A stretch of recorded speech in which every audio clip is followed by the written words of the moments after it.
ಈಗ ನೋಡೋಣ ಬನ್ನಿ ಯಂತ್ರ ಮಂತ್ರ ತಂತ್ರ ಭಾಗಗಳು. ಯಂತ್ರ ಮಂತ್ರ ತಂತ್ರ ಅಂದಷ್ಟೇ ಬಹಳ ಜನ ಈ ನಮ್ಮ ಕಾರ್ಯಕ್ರಮ ಶುರುವಾದ್ಮೇಲೆ ಯೋಚನೆ ಮಾಡ್ತಾರೆ ಅಂದ್ರೆ ಯಾವ್ದಾದ್ರು ಒಂದು ನಿರ್ದಿಷ್ಟವಾದ ಪರಿಹಾರ ಕೊಡ್ತಾರೆ, ಆ ಪರಿಹಾರ ನಮ್ಮ ಜೀವನದಲ್ಲಿ ಬರ್ತಕ್ಕಂಥ ಸಮಸ್ಯೆಗೆ ಒಂದು ಉತ್ಕೃಷ್ಟವಾದ ಉತ್ತರ ಆಗುತ್ತೆ ಅಂತ ಹೇಳಿ ಬಹಳ ಜನ ಕಾಯ್ತಿದ್ದಾರೆ. ಅದರಿಂದ ಇವತ್ತು ಮಾನವನ ಜೀವನದಲ್ಲಿ ಅನುಭವಿಸ್ತಕ್ಕಂಥ ನಾನಾ ಸಮಸ್ಯೆಗಳಲ್ಲಿ ಇವತ್ತು ಈ ಗಂಡ ಹೆಂಡತಿ ಸಮಸ್ಯೆ ಅಂತಕ್ಕಂಥದ್ದು ಬಹಳ ದೊಡ್ಡ ಸಮಸ್ಯೆ. ಈ ಗಂಡ ಹೆಂಡತಿ ಅಂತಕ್ಕಂಥ ಪವಿತ್ರವಾದ ಸಂಬಂಧ ಮದುವೆ ಆದ್ಮೇಲೆ ಶುರು ಆಗ್ತಕ್ಕಂಥದ್ದು. ಆದ್ರೆ ಈ ಮದುವೆ ಆದ್ಮೇಲೆ ನಮ್ಮ ಹೆಣ್ಣು ಮಕ್ಕಳಾಗ್ಲಿ ಗಂಡು ಮಕ್ಕಳಾಗ್ಲಿ ಅನುಭವಿಸ್ತಕ್ಕಂಥ ಬಹಳಷ್ಟು ಸಮಸ್ಯೆಗಳು ಇವತ್ತು ಸಮಾಜದಲ್ಲಿ ನಾನಾ ರೀತಿಯಾಗಿರ್ಬೋದು. ಇವತ್ತು ಪ್ರತಿಯೊಂದು ಹೆಣ್ಣು ತಾನು ಮದುವೆ ಆಗ್ತಕ್ಕಂಥ ಗಂಡ ಶ್ರೀರಾಮನಂತಿರ್ಬೇಕು, ಅವನನ್ನು ತುಂಬಾ ಪ್ರೀತಿ ಮಾಡ್ಬೇಕು, ನನ್ನ ಜೊತೆ ಅನ್ಯೋನ್ಯವಾದ ಸಂಬಂಧ ಹೊಂದಿಕೋಬೇಕು, ಕೊನೆಯವರೆಗೂ ನನ್ನನ್ನು ಸುಖ ಶಾಂತಿಯಿಂದ ನೋಡ್ಕೋಬೇಕು ಅಂತ ಹೇಳಿ ಬಹಳ ಜನ ಆಸೆ ಪಡ್ತಾರೆ. ಅದೇ ರೀತಿ ಗಂಡು ಕೂಡ ಅದೇ ರೀತಿ ಆಸೆ ಪಡ್ತಾರೆ. ನನ್ನ ಹೆಂಡತಿ ಸುಂದರವಾಗಿರ್ಬೇಕು, ನನ್ನ ಹೆಂಡತಿ ಒಳ್ಳೆ ಗುಣಗಟ್ಟಿಯಾಗಿರ್ಬೇಕು, ನನ್ನನ್ನು ಚೆನ್ನಾಗಿ ನೋಡ್ಕೋಬೇಕು, ನನ್ನ ಸಂಸಾರ ಸಮಾಜಕ್ಕೆ ಮಾದರಿಯಾಗಿರ್ಬೇಕು, ಹಾಗೆ ಅಂತ ಅನ್ಕೊಂಡು ಇರ್ತಾರೆ. ಆದ್ರೆ ಇಲ್ಲಿ ಈ ಗಂಡ ಹೆಂಡತಿ ಅಂತಕ್ಕಂಥ ಒಂದು ಪವಿತ್ರವಾದ ಸಂಬಂಧದಲ್ಲಿ ನಿಮಗೆ ಗೊತ್ತಿದ್ದು ಗೊತ್ತಿಲ್ಲದೇನೆ ಅಲ್ಲೋಲ ಕಲ್ಲೋಲ ಆಗ್ತಕ್ಕಂಥದ್ದು, ಇವತ್ತು ವಿಚ್ಛೇದನ ಆಗ್ತಕ್ಕಂಥದ್ದು, ಒಬ್ರು ಕಂಡ್ರು ಒಬ್ರಿಗೆ ಆಗದಿರ್ತಕ್ಕಂಥದ್ದು, ಒಬ್ರು ನೋಡಿದಾಗ ಒಬ್ರಿಗೆ ಮನಸ್ತಾಪ ಆಗ್ತಕ್ಕಂಥದ್ದು, ಇವತ್ತು ಮನೆ ಬಿಟ್ಟು ತವ್ರ ಮನೆಗೆ ಹೋಗ್ತಕ್ಕಂಥ ಹೆಂಡತಿರಾಗಿರ್ಬೋದು, ಮನೆ ಬಿಟ್ಟು ಆಚೆ ಇನ್ನಾவது ಸಂಪರ್ಕ ಇರತಕ್ಕಂಥ ಗಂಡಸಾಗಿರ್ಬೋದು, ಇವೆಲ್ಲವೂ ಕೂಡ ಸಮಾಜದಲ್ಲಿ ನೋಡ್ತಾ ಇದೀವಿ. ಯಾಕೆ ಈ ರೀತಿ ಎಲ್ಲ ಆಗುತ್ತೆ? ಒಂದು ಮದುವೆ ಮಾಡ್ಕೋಬೇಕು ಅಂದಾಗ ಈಗಾಗಲೇ ಬಹಳಷ್ಟು ಕಾರ್ಯಕ್ರಮ ಹೇಳಿದ್ವಿ. ನವಗ್ರಹಗಳಲ್ಲೇ 27 ನಕ್ಷತ್ರಗಳಲ್ಲೇ ವೈರತ್ವ ಇದೆ. ಸೂರ್ಯನ ಕಂಡ್ರೆ ಶನಿಗಾಗಲ್ಲ, ಚಂದ್ರನ ಕಂಡ್ರೆ ಮಂಗಳನಾಗಲ್ಲ, ಗುರು ಕಂಡ್ರೆ ಶುಕ್ರನಾಗಲ್ಲ.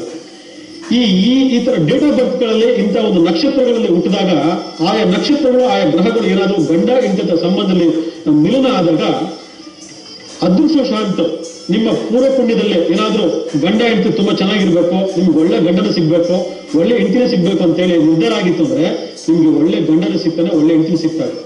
ಸ್ವಲ್ಪ ಏನಾದ್ರೂ ಎಡವಟ್ಟಾಯ್ತು ಅಂದ್ರೆ ಈ ಶನಿ ದೋಷ, ಈ ಕುಜ ದೋಷ, ರಾಹು ದೋಷ ಇದ್ರೆ ನಿಮ್ಗಲ್ಲಿ ಒಳ್ಳೆ ಗಂಡ ಒಳ್ಳೆ ಹೆಂಡತಿ ಸಿಗೋದಿಲ್ಲ. ಇಂಥ ಸಂದರ್ಭಗಳಲ್ಲಿ ಏನೋ ವಿಧಿಲಿಖಿತ ಆಗೋಯ್ತು, ನಾವ್ ಇನ್ನೇನು ಮಾಡಕ್ಕಾಗಲ್ಲ, ಸಮಾಜದಲ್ಲಿ ಎಲ್ಲಾ ರೀತಿಯ ಹೊಂದಾಣಿಕೆ ಮಾಡ್ಕೊಂಡು ಹೋಗ್ಬೇಕು ಅಂತ ಕೆಲವು ವರ್ಗ ಇದ್ರೆ ಇದೇನ್ ಬೇಡ ಬಿಡು, ಹೋದ್ರೆ ಹೋಗ್ಲಿ, ಇವನಲ್ಲದ ಇನ್ನೊಬ್ಬ, ಇವಳಲ್ಲದ ಇನ್ನೊಬ್ಳು ಅಂತೇಳಿ ಇವತ್ತು ನಮ್ಮ ಸಮಾಜದಲ್ಲಿ ಬಹಳ ಜನ ನಿರ್ಧಾರ ತಗೊಳ್ತಕ್ಕಂಥ ಎಷ್ಟೋ ನಿರ್ದೇಶನಗಳನ್ನ ನಾವು ನೋಡ್ತಾ ಇದ್ದೀವಿ. ಆದ್ರೂ ಕೂಡ ಇದನ್ನೊಂದು ಪಕ್ಕಕ್ಕೆ ಇಡೋಣ. ಇಲ್ಲಿ ನಾನ್ ತೋರಿಸ್ತಕ್ಕಂಥ ಒಂದು ವಿಧಾನ ಏನಪ್ಪಾ ಅಂತಂದ್ರೆ, ಇವತ್ತು ಸಣ್ಣ ಪುಟ್ಟ ಜಗಳಗಳು ನಡೀತಿತ್ತು ಅಂದಾಗ ಮತ್ತೆ ಸ್ವಲ್ಪ ಹೊತ್ತಾದ್ಮೇಲೆ ಹೊಂದಾಣಿಕೆ ಆಗ್ತಿದೆ, ನನ್ನ ಗಂಡ ನನ್ನ ಆಕರ್ಷಣೆ ಬಿಟ್ಟು ಬೇರೆಲ್ಲರ ಕಡೆ ಸಂಪರ್ಕ ಮಾಡ್ತಾ ಇದ್ದಾನೆ, ನನ್ನನ್ನ ಕೂಡ ಚೆನ್ನಾಗಿ ನೋಡ್ಕೊತಾ ಇಲ್ಲ, ನಾವು ಏನಾದ್ರೂ ಮಾಡಿ ನನ್ನ ಗಂಡನ ಉಳಿಸ್ಕೊಳ್ಬೇಕು ಅಂತಕ್ಕಂಥ ಎಷ್ಟೋ ಜನ ಹೆಣ್ಮಕ್ಳು ಇದ್ರೆ ನಮ್ಮ ಕಾರ್ಯಕ್ರಮ ನೋಡ್ತಾ ಇದ್ರೆ ನಿಮಗೊಂದು ವಿಧಾನ ಹೇಳ್ಕೊಡ್ತೀನಿ. ನಿಮ್ಮ ಗಂಡನನ್ನ ಹೇಗೆ ಉಳಿಸ್ಕೊಳ್ಬೇಕು, ನಿಮ್ಮ ಗಂಡನನ್ನ ಹೇಗೆ ಉಳಿಸ್ಕೊಂಡು ನೀವು ಸುಖ ಶಾಂತಿಯಿಂದ ಬದುಕಬೇಕು ಅನ್ನೋದ್ರ ಬಗ್ಗೆ ಒಂದು ತಂತ್ರ ಬಗ್ಗೆ ಹೇಳ್ಕೊಡ್ತೀನಿ. ಇದು ಬಹಳಷ್ಟು ವಿಶೇಷವಾದಂತ ಬಹಳ ಶಕ್ತಿಯುತವಾದಂತ ಒಂದು ಪ್ರಯೋಗ. ಕಾರ್ಯಕ್ರಮ ನೋಡ್ತಾ ನಿಮ್ಗೆಲ್ಲ ಖುಷಿ ಆಗ್ಬೋದು, ನನ್ನ ಗಂಡ ನನ್ನ ಮಾತು ಕೇಳ್ತಾ ಇಲ್ಲ, ನನ್ನ ಗಂಡ ನನ್ಗೆ ಅದು ಕೊಡಿಸ್ತಿಲ್ಲ, ಇದು ಕೊಡಿಸ್ತಿಲ್ಲ, ನನ್ನ ಗಂಡ ನನ್ನ ದ್ವೇಷಿಸ್ತಾ ಇದ್ದಾನೆ, ನನ್ನ ಗಂಡ ನನ್ನನ್ನ ಅವಮಾನ ಪಡ್ತಿದ್ದಾನೆ, ನನ್ನ ಗಂಡ ನನ್ನ ಅನುಮಾನ ಪಡ್ತಾ ಇದ್ದಾನೆ, ಹಾಗೆ ಹೀಗೆ ಅಂತಕ್ಕಂಥ ಎಲ್ಲಾ ಒಂದು ಹೆಣ್ಮಕ್ಳು ಈ ಒಂದು ಪ್ರಯೋಗವನ್ನ ಮಾಡಿ ನೋಡಿ.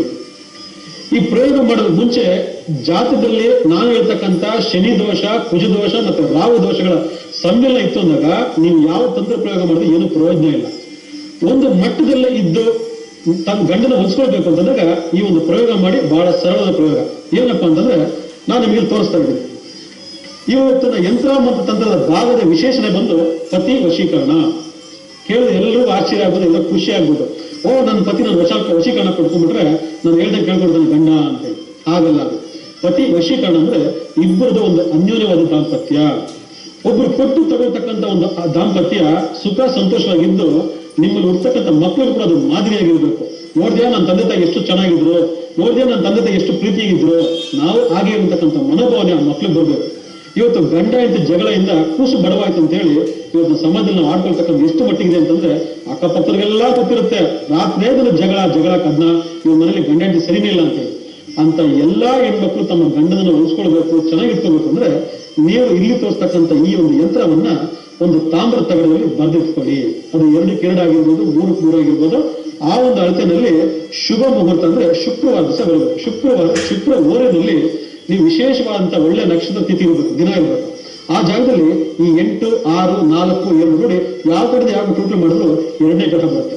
ಅಂದ್ರೆ ಇದು ಒಂದು ಚಂದ್ರನ ಯಂತ್ರ. ಪತಿಯನ್ನ ವಶೀಕರಣ ಮಾಡ್ಕೊಳ್ತಕ್ಕಂಥ ಎಲ್ಲ ಹೆಣ್ಮಕ್ಳು ಈ ಒಂದು ಯಂತ್ರವನ್ನ ತಾಮ್ರ ತಗೊಂಡು ಬರೆದು ನೀವೇನ್ ಮಾಡ್ಬೇಕು ಅಂದ್ರೆ ಈ ಒಂದು ಫೋಟೋ ತಗೋಬೇಕು. ನಾನು ನಿಮ್ಗೆ ಫೋಟೋ ತೋರಿಸ್ತಾ ಇದ್ದೀನಿ. ಈ 2 ಫೋಟೋದಲ್ಲಿ ನೀವೇನ್ ಮಾಡ್ಬೇಕು, ಈ ಒಂದು ಯಂತ್ರವನ್ನ ವಿಶೇಷವಾಗಿ ಬರೆದು ಈ ಒಂದು ಮಧ್ಯದಲ್ಲಿ ಸೇರಿಸ್ಬೇಕಿಗೆ, ಮಧ್ಯದಲ್ಲಿ ತಾಮ್ರ ತಗಡನ್ನು ಸೇರಿಸಿ 2 ಫೋಟೋ ಹಿಂದೆ ಮುಂದೆ ಇಟ್ಟು ನೀವೇನ್ ಮಾಡ್ಬೇಕು, ಇದಕ್ಕೆ ಸ್ವಲ್ಪ ಸಕ್ಕರೆ ಜೇನುತುಪ್ಪ ಹಾಕ್ಬೇಕು. ನೆನ್ಪಿಟ್ಕೊಳ್ಳಿ, ಇದಕ್ಕೆ ಸ್ವಲ್ಪ ಸಕ್ಕರೆ ಜೇನುತುಪ್ಪ ಹಾಕ್ಬಿಟ್ಟು ಹಳದಿ ದಾರ ತಗೊಂಡು ನೀಟಾಗಿ ಸುತ್ತಬೇಕಿಗೆ.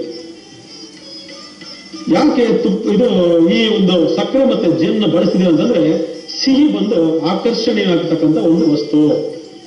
ಸಕ್ಕರೆ ಇದ್ ಕಡೆ ಇರೋ ಮುತ್ತು ತೆಗಿತಿರ್ತಿಲ್ಲ, ಹಾಗೆ ನಿಮ್ಮ ಹೆಂಡತಿ ಅಥವಾ ನಿಮ್ಮ ಗಂಡ ಅನ್ಯೋನ್ಯದ ಸಂಪತ್ತ ಇರಬೇಕು ಅಂತಂದ್ರೆ, ಸಂಬಂಧ ಚೆನ್ನಾಗಿರ್ಬೇಕು ಅಂದ್ರೆ ನೀವೇನ್ ಮಾಡ್ಬೇಕು, ಆ 2 ನೀವೇನ್ ಮಾಡ್ಬೇಕು, ಕ್ಲೀನ್ ಆಗಿ ಸುತ್ತ ಬಿಟ್ಟು ಇಂಥ ಒಂದು ಮಡಕೆ ತಗೋಬೇಕು. ಇಂಥ ಮಡಕೆ ತಗೊಂಡು ಆ ಯಂತ್ರ ಈ 2 ಫೋಟೋ ಅಂದ್ರೆ ಗಂಡ ಹೆಂಡತಿ ಫೋಟೋ ನೆನ್ಪಿಟ್ಕೊಳ್ಳಿ. ಗಂಡ ಹೆಂಡತಿ ಫೋಟೋವನ್ನ ಇದ್ರೊಳಗಡೆ ಕ್ಲೀನ್ ಮಡ್ಕೊಳಗಡೆ ಹಾಕ್ಬಿಟ್ಟು ಇದ್ರೊಳಗಡೆ ಮತ್ತೆ ನೀವೇನ್ ಮಾಡ್ಬೇಕು, ಇದ್ರ ಫುಲ್ ಏನ್ ಮಾಡ್ಬೇಕು, ಜೇನುತುಪ್ಪ ಸುರಿಬೇಕು. ಜೇನುತುಪ್ಪ ಸುರಿದಾದ್ಮೇಲೆ ಅದ್ರ ತಲೆ ಮೇಲೆ ಸ್ವಲ್ಪ ಸಕ್ಕರೆ ಹಾಕ್ಬಿಟ್ಟು ಈ ತರದೊಂದು ಬಟ್ಟೆ ತಗೋಬೇಕು. ಇದೊಂದು ಬಟ್ಟೆ ತಗೊಂಡು ಇನ್ನೊಂದು ಯಂತ್ರ ನಿಮ್ಗೆ ತೋರಿಸ್ತೀವಿ. ಆ ಯಂತ್ರವನ್ನ ಈ ಬಟ್ಟೆನಲ್ಲಿ ಬರಿಬೇಕು. ಬರೆದ್ಬಿಟ್ಟು ಕ್ಲೀನ್ ಆಗಿ ಏನ್ ಮಾಡ್ಬೇಕು, ಇದ್ರ ಜೊತೆಗೆ ಕ್ಲೀನ್ ಸುತ್ತಬೇಕಿದೆ. ಸುತ್ತಬಿಟ್ಟು ಕ್ಲೀನ್ ಆಗಿ ಬಂದ್ ಮಾಡ್ಬೇಕು, ನೀಟಾಗಿ ಎಲ್ಲ ತಗೊಂಡು ಸುತ್ತಬೇಕು. ಪ್ರತಿಯೊಂದು ಹೇಳ್ಬೇಕಂದ್ರೂ ಕೂಡ ನಿಮ್ಗೊಂದು ಮಂತ್ರ ತೋರಿಸ್ತೀವಿ. ಆ ಮಂತ್ರವನ್ನ ಹೇಳ್ತಾ ಇರ್ಬೇಕು. ಏನಪ್ಪಾ ಅಂತಂದ್ರೆ ಈ ಯಂತ್ರ ನಾನು ಆಗ್ಲೇ ಹೇಳಿದ್ನಲ್ಲ, ಬಿಳಿ ಬಟ್ಟೆ ಮೇಲೆ ನೋಡಿ ಈ ರೀತಿ ಯಂತ್ರ ಬರ್ಕೋಬೇಕು. ನೆನ್ಪಿಟ್ಕೊಂಡು ಇದನ್ನು ಕೂಡ ಅವತ್ತೇ ಮಾಡ್ಬೇಕು. ಬಿಳಿ ಬಟ್ಟೆ ಮೇಲೆ ಈ ರೀತಿ ಒಂದು ಶಾಯಿಯಿಂದ, ಕಪ್ಪು ಶಾಯಿಯಿಂದ ನೀವೇನ್ ಮಾಡ್ಬೇಕು, ಈ ರೀತಿ ಯಂತ್ರ ಬರೆದು ಓಂ ಕ್ಲೀಂ ನಮಃ, ಓಂ ಕ್ಲೀಂ ನಮಃ. ಮತ್ತೆ ಯಾರು ನಿಮ್ಮ ಪತಿ ನೆನ್ಪಿಟ್ಕೊಳ್ಳಿ, ಅಕ್ಕಪಕ್ಕ ಮನೆಯೆಲ್ಲ ಸೇರಿಸ್ಬಿಟ್ಟಿರ, ನಿಮ್ಮ ಪತಿ ದೇವರು ಯಾರಿದ್ದಾರೆ ಆ ಪತಿ ದೇವರ ಹೆಸರನ್ನ ಈ ಭಾಗದಲ್ಲಿ ಬರೀಬೇಕು. ಹೆಸರು ತಗೊಂಡು ಭಾಗ ಬರೀಬೇಕು. ಬರೆದು ನೀವೇನ್ ಮಾಡ್ಬೇಕು, ಮಂತ್ರ ಕೊಡ್ತಾ ಇದೀನಿ, ಬರ್ಕೊಳ್ಳಿ. ಓಂ ನಮೋ ಆದಿಪುರುಷೇಶ ಅಂತ ಹೇಳಿ ಪಕ್ಕದಲ್ಲಿ ಹೆಸರು, ಅವ್ರ ಹೆಸರು ಬರೀಬೇಕು. ಯಾರ ಹೆಸರು ನೀವು ಬರೆದಿದ್ದೀರಲ್ಲ, ನಿಮ್ಮ ಪತಿ ದೇವರ ಹೆಸರು, ಆ ಪತಿ ದೇವರ ಹೆಸರನ್ನ ನೀವು ಬರೆದು ಕುರು ಸ್ವಾಹ ಅಂತ ಹೇಳ್ಬೇಕು. ಓಂ ನಮೋ ಆದಿಪುರುಷೇಶ ಹೆಸರು ಕುರು ಸ್ವಾಹ ಅಂತಕ್ಕಂಥ ಮಂತ್ರವನ್ನ ನೀವೇನ್ ಮಾಡ್ಬೇಕು, ಈ ಒಂದು ಕ್ರಿಯೆ ಮಾಡುವಂತ ಪ್ರಾರಂಭ ಮಾಡ್ತಕ್ಕಂಥ ಎಲ್ಲಾ ಟೈಮಿಂದ ಹಿಡಿದು ಫಸ್ಟ್ ಮೊದಲನೇ ಭಾಗದ ಹಿಡಿದು ಕೊನೆಯವರೆಗೂ ಅದನ್ನ ಹೇಳ್ತಾ ಬರೀಬೇಕು, ಮಾಡ್ಬೇಕು. ಅದನ್ನ ಜಪ ಮಾಡ್ತಾನೆ ಇರ್ಬೇಕು. ಅದಕ್ಕೆ ಮೊದಲನೇದಾಗಿ ಆ ಒಂದು ಮಂತ್ರ ಬರೆದು ನೀವು ಹೆಸರು ಇಟ್ಕೊಂಡು ಚೆನ್ನಾಗಿ ಅಭ್ಯಾಸ ಮಾಡ್ಕೊಂಡ್ಬಿಡಿ. ಅಭ್ಯಾಸ ಮಾಡ್ಕೊಂಡಾಗ ಸುಲಭ ಬರ್ತಾ ಇರುತ್ತೆ. ನೀವು ಮಾಡೋಷ್ಟು ಅಷ್ಟು ಕ್ರಿಯೆಗಳನ್ನ ಇದು ಮಾಡ್ತಾ ಬರ್ಬೇಕು. ಮಾಡ್ಬಿಟ್ಟು ಇದನ್ನ ಇಟ್ಬಿಡ್ಬೇಕು.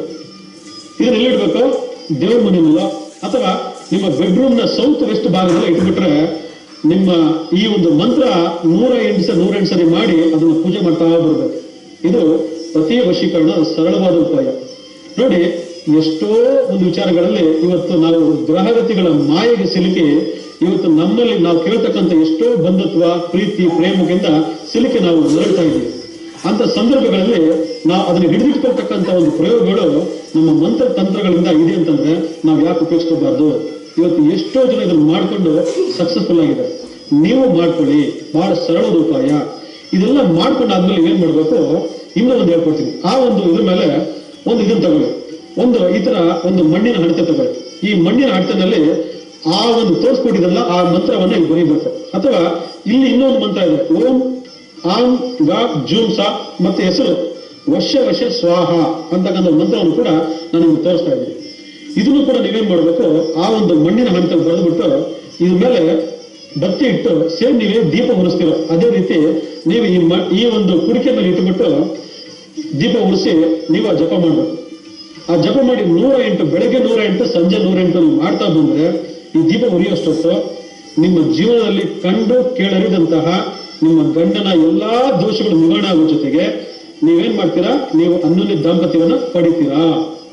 ನೋಡಿ ಎಷ್ಟು ಸರಳದ ಒಂದು ಉಪಾಯ. ಇವತ್ತು ಎಷ್ಟೋ ಜನ ಹೆಣ್ಮಕ್ಳು ತವ್ರ ಮನೆಗಳಿಂದ ಗಂಡ ಮನೆಗೆ ಹೋದ್ಮೇಲೆ ನನ್ನ ಗಂಡ ಸರಿ ಇಲ್ಲ, ನಾನು ತುಂಬಾ ಕಿರುಕುಳ ಕೊಡ್ತಾನೆ, ಅಷ್ಟು ಕಾಟ ಕೊಡ್ತಾನೆ, ಇಷ್ಟು ಕಾಟ ಕೊಡ್ತಾನೆ, ದಿನ ಕುಡಿದು ಬರ್ತಾನೆ, ಹೇಳೋ ಮಾತು ಕೇಳ್ತಿಲ್ಲ ಅಂತೇಳಿ ಎಷ್ಟೋ ಕರೆಗಳನ್ನ ಮಾಡ್ತಿದ್ದಾರೆ ತವ್ರ ಮನೆಗೆ. ಆ ತಾಯಿಂದ್ರೆಲ್ಲ ಇವತ್ತು ಈ ಕಾರ್ಯಕ್ರಮ ನೋಡ್ತಾ ಖುಷಿ ಪಡ್ಬೋದು. ನಿಮ್ಮ ಹೆಣ್ಮಕ್ಳಿಗೆ ಇದನ್ನ ಹೇಳ್ಕೊಡಿ. ಯಾಕಂದ್ರೆ ಇದಕ್ಕೆ ಭಕ್ತಿ ಶುದ್ಧಿ ಬಹಳ ಇಂಪಾರ್ಟೆಂಟ್. ಏನ್ ಇಷ್ಟೆಲ್ಲ ಮಾಡಿದ ತಕ್ಷಣ ಆಗ್ಬಿಡುತ್ತಾ ಕೇಳ್ಬೋದು.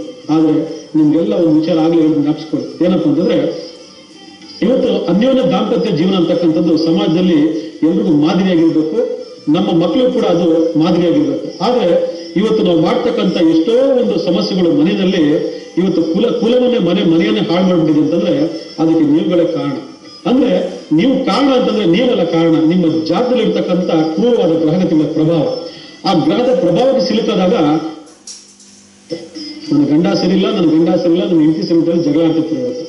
ಆದ್ರೆ ಆ ಸರಿ ಇಲ್ಲಿರ್ತಕ್ಕಂಥ ಮನೋಭಾವನೆ ಬರಬೇಕು ಅಂತಂದಾಗ ಆ ಗ್ರಹಗತಿಲಿರ್ತಕ್ಕಂಥ ಈ ಪ್ರಭಾವವನ್ನ ನೀವು ಹೊರದೋಡಿಸ್ಬೇಕು. ಅದಕ್ಕೆ ಜಾತಕ ನೋಡ್ಕೊಳ್ಳಿ, ನಿಮ್ಮ ಗಂಡನ ಜನ್ಮದ ದೋಷ ಏನಿದೆ ನೋಡ್ಕೊಳ್ಳಿ, ನಿಮ್ಮ ಹೆಂಡತಿ ಜನ್ಮ ದೋಷ ಏನಿದೆ ನೋಡ್ಕೊಳ್ಳಿ.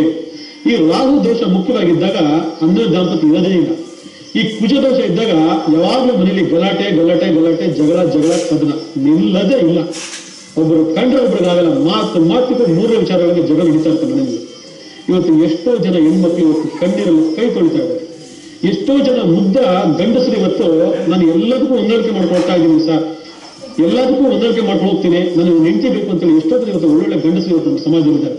ಅದನ್ನ ಮೀರಿ ನಮ್ಮ ಹೆಣ್ಮಕ್ಳು ಬಹಳಷ್ಟು ಉಗ್ರವಾಗಿ ನಡ್ಕೊಳ್ತಾ ಇರ್ತಕ್ಕಂಥದ್ದನ್ನ ನಾವು ಸಮಾಜ ನೋಡ್ತಾ ಇದ್ದೀವಿ. ಯಾಕಂದ್ರೆ ನಾನು ಅವ್ರ ಮೇಲೆ ಅಪವಾದ ಹೊರಿಸ್ತಾ ಇಲ್ಲ. ಆ ಗ್ರಹಗತಿಗಳು ಆ ರೀತಿ ಮನೋವಿಕಾರ ಉಂಟು ಮಾಡಿ ಇವತ್ತು ಅನ್ಯ ದಾಂಪತ್ಯ ಜೀವನ ಅಂತ ಸಂಬಂಧವನ್ನ ಹೊಲಗೆಡಿಸ್ತಾ ಇದೆ. ಅದರಿಂದ ಒಂದು ಸರಿ ಇವತ್ತು ವಿಚ್ಛೇದನಕ್ಕೆ ಹಾಕಿದ್ದೀವಿ, ಒಂದು ನಮ್ಮ ಹೆಣ್ಮಗಳು ಗಂಡ ಮನೆ ಬಿಟ್ಟು ಬಂದ್ಬಿಟ್ಟಿದ್ದಾರೆ ತವ್ರ ಮನೆಗೆ ಅಂತಕ್ಕಂಥ ಎಲ್ಲಾ ತಂದೆ ತಾಯಂದಿರು, ಮಾವಂದಿರು, ಅತ್ತೆಯಂದಿರು ಅಥವಾ ಅಣ್ಣ ತಮ್ಮದ ಅಕ್ಕ ತಂಗಿರು ಯಾರೇ ಇರಲಿ, ಎಷ್ಟೋ ಜನಕ್ಕೆ ತಂದೆ ತಾಯಿ ಇರಲ್ಲ, ಅತ್ತೆ ಮಗಳಿರಲ್ಲ, ಆದ್ರೂ ಕೂಡ ಮನೆ ಬಿಟ್ಟು ಬಂದ್ಬಿಟ್ಟಿರ್ತಾರೆ. ಅವರೆಲ್ಲರೂ ಕೂಡ ಯಾರ ಸಂಬಂಧ ಇದೆ, ಯಾರು ಕಾರ್ಯಕ್ರಮ ನೋಡ್ತಿದ್ದೀರಾ, ನೀವೆಲ್ಲರೂ ಕೂಡ ಮಾಡ್ತಕ್ಕಂಥ ಒಂದು ವಿಚಾರ ಅಂತಂದ್ರೆ ಈ ಜನ್ಮ ದೋಷವನ್ನ ಪರಿಶೀಲನೆ ಮಾಡಿಕೊಂಡು ಆ ದೋಷವನ್ನ ಪರಿವರ್ತನೆ ಮಾಡೋ ಜೊತೆ ಆದ್ಮೇಲೆ ಇಂಥ ಸರಳವಾದ ಉಪಯೋಗ ಮಾಡ್ಕೊಂಡ್ರೆ ಇಡೀ ಜೀವನದಲ್ಲಿ ನಿಮ್ದು ಅನ್ಯೋನ್ಯವಾದ ದಾಂಪತ್ಯ ಜೀವನ ಆಗುತ್ತೆ. ವೀಕ್ಷಕರೇ, ಇಲ್ಲಿವರು ಕಾರ್ಯಕ್ರಮ ನೋಡಿದ್ರಿ. ಜೀವನದಲ್ಲಿ ನಾನಾ ಸಮಸ್ಯೆಗಳು ಬರೋದುಂಟು. ಆ ಸಮಸ್ಯೆಗಳು ಎಲ್ಲದೂ ಕೂಡ ಒಂದಲ್ಲ ಒಂದು ರೀತಿಯಲ್ಲಿ ಪರಿಹಾರ ಇದ್ದೇ ಇರುತ್ತೆ. ಇಂಥ ಪರಿಹಾರಗಳು ಬೇಕು ಅಂತಂದ್ರೆ, ನಿಮ್ಮದು ಯಾವುದೇ ಸಮಸ್ಯೆಗಳ ಬಗ್ಗೆ ವಿಚಾರ ಮಾಡಬೇಕು ಅಂತಂದ್ರೆ ಕಾರ್ಯಕ್ರಮದ ಕೊನೆಯ ಭಾಗದಲ್ಲಿ ನನ್ನ ಟೆಲಿಫೋನ್ ಸಂಖ್ಯೆಗಳನ್ನ ತೋರಿಸಲಾಗುತ್ತೆ. ಆ ಟೆಲಿಫೋನ್ ಸಂಖ್ಯೆಗಳು ಕರೆ ಮಾಡಿ ನೀವು ವಿಚಾರ ಮಾಡಬಹುದು. ಮತ್ತಷ್ಟು ಮಗದಷ್ಟು ವಿಚಾರಗಳ ಬಗ್ಗೆ ತಿಳಿಸ್ಕೊಡೋದಕ್ಕೆ ಮುಂದಿನ ಸಂಚಿಕೆಗಳನ್ನು ಬರ್ತೀನಿ. ಅಲ್ಲಿವರೆಗೂ ನಮಸ್ಕಾರ.